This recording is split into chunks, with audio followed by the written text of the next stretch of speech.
Hello everybody. A few more thoughts on the Eucharist. It's more than likely that at the present moment the Mass is being celebrated in some part of the world. I believe it is being celebrated non-stop around the world, 24 hours a day, every day, and we are part of it. Whenever there is a change of Mass times, it's not unusual to hear someone say, "They have taken my Mass from me." We can get very possessive even of spiritual things. Can anyone really say, "This is my Mass"? We can get very wrapped up in ourselves, in our own little world of time and space, that we fail to recognize the eternal, universal dimension of what is happening in the Mass.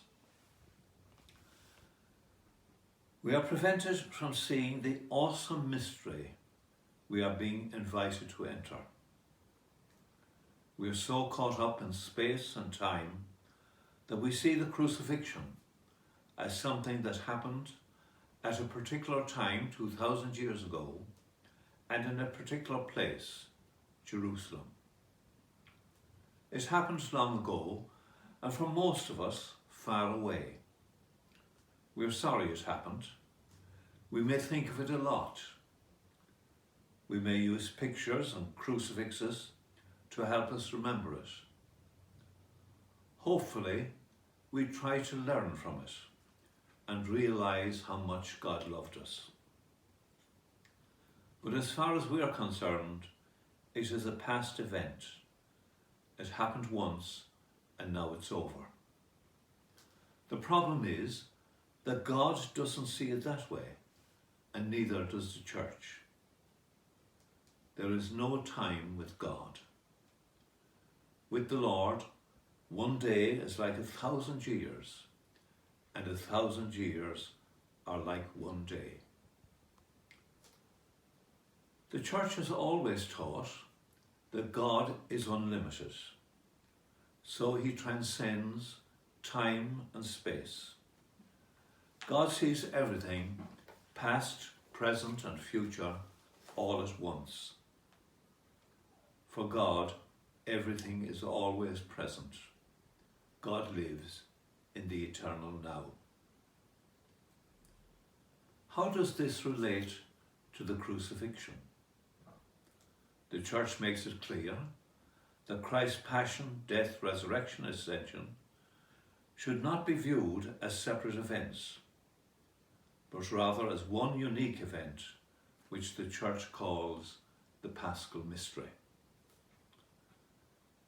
Every time we celebrate the Eucharist, we're not praying it alone with the congregation present in our church. We are praying with the whole Church, all over the world and in heaven. Every time the Mass is celebrated, heaven and earth meet, and this is true of every Mass we attend. The Mass is heaven on earth.